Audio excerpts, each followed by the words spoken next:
ನಮಗೆಲ್ಲ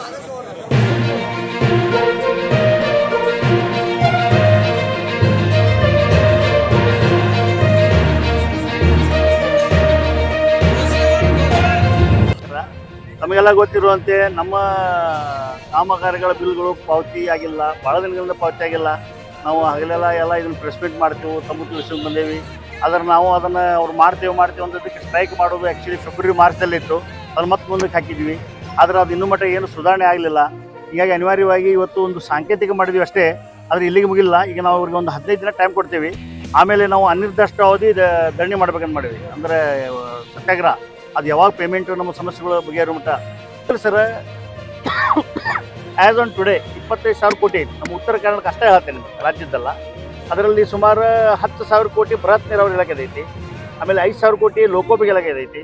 ಆಮೇಲೆ 2,000 ಸಣ್ಣ ನೀರಾವರಿ ಇಲಾಖೆ ಐತಿ. ಆಮೇಲೆ ಒಂದು 1,500 ಕೋಟಿ ಗ್ರಾಮೀಣಾಭಿವೃದ್ಧಿ ಪಂಚಾಯತ್ ರಾಜ್ ಐತಿ. ಆಮೇಲೆ ಮತ್ತು ಉಳಿದ ಇಲಾಖೆ ಸೇರಿ ಒಂದು 6,500 ಕೋಟಿ. ಅದು ಟೋಟಲ್ 25,000 ಕೋಟಿ ಪೆಂಡಿಂಗ್ ಐತಿ ಆ್ಯಸ್ ಆನ್ ಟುಡೇ. ಇದು 3 ವರ್ಷದಿಂದ ಹಿಂಗೆ ನಡೆದಿದೆ. ಈ ಗೌರ್ಮೆಂಟ್ ಎಲ್ಲ ಹಿಂದಿನ ಗೌರ್ಮೆಂಟ್ ಇದ್ದಾಗೂ ಹಿಂಗೆ ಇತ್ತು, ಹಿಂದೂ ನಾವೆಲ್ಲ ಭಾಳ ಮಾಡ್ತೀವಿ. ಹೀಗಾಗಿ ಅದೇನಾಗಿದೆ, ಪೇಮೆಂಟ್ ಸರಿಯಾಗಿ ಆಗಲಾರ್ದಕ್ಕೆ ಅವು 2-3 ತಿಂಗಳಿಗೊಮ್ಮೆ ಒಂದು 10% ಬರ್ತೈತಿ. ಅಷ್ಟು ಮಟ್ಟ ಅಷ್ಟು ಬಿಲ್ ಬಂದೇ ಬಿಟ್ಟಿರ್ತಾವೆ. ಹೀಗಾಗಿ ಅದು ಭಾಳ ಅಂದ್ರೆ 20,000ರಿಂದ 25,000 ಕೋಟಿ ರೇಂಜಿನಾಗ ಉಳಿದೈತದ. ಅದ್ರ ಮೇನ್ ಅಂದರೆ ಪೇಮೆಂಟ್. ಅದ್ರ ಜೊತೆಗೆ GST, ಈಗ ನೀವು ನೋಡಿದ್ರಲ್ಲಿ GST ಆಫೀಸರ್ಸ್ ನಮಗೆ ಹ್ಯಾರಾಸ್ಮೆಂಟ್ ಮಾಡೋಕ್ಕೆ, ಕಿರಿಕಿರಿ ಇದೆ, ಹಣ ವಸೂಲಿ ಮಾಡ್ಕೊಳಕ್ಕೆ, ಲಂಚ ಪಡ್ಕೊಳಕ್ಕೆ ಏನು ಮಾಡ್ತಾರೆ ಅಂದರೆ ನೋಟಿಸ್ ಕಳಿಸ್ತಾರೆ. ಈಗ ಅದೆಲ್ಲ ಆಗಿರ್ತೈತಿ. ಅದು ಏನು ಕರಿಯೋ ಅವಶ್ಯ ಇರೋದಿಲ್ಲ. ಒಂದು ಕಡೆ ಅಸೆಸ್ಮೆಂಟ್ ಆಗಿ ಹೋಗಿರ್ತೈತಿ.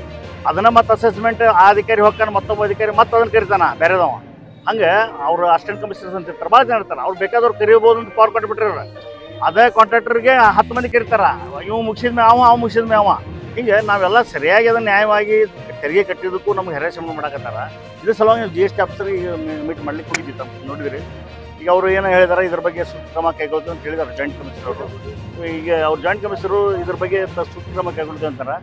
ಮತ್ತು ಮೊನ್ನೆ ಒಂದು ಮೀಟಿಂಗು ಮಾಡಿದ್ವಿ ನಾವು ಜೋಡಿ ಒಂದು 15 ದಿನ ಕೆಳಗೆ.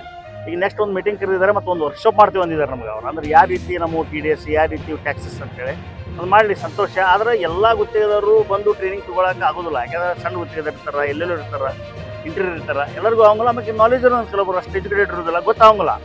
ಈಗ ಇವ್ರು ಏನು ಮಾಡ್ಬೇಕಂದ್ರೆ ಎಲ್ಲ ಇಲಾಖೆದವರು ಕರೆದು ಟ್ರೈನಿಂಗ್ ಕೊಡ್ಬೇಕು. ಇವರು ಆ್ಯಕ್ಚುಲಿ ಯಾವ ಸಿವಿಲ್ ವರ್ಕ್ಸ್ ಏನು ಇನ್ವಾಲ್ವ್ ಅದಾವಲ್ಲ ಅಂಥವ್ರಿಗೆ ಎಲ್ಲರಿಗೂ ಕರೆದು ಟ್ರೈನಿಂಗ್ ಕೊಡ್ಬೇಕು ಇವರು.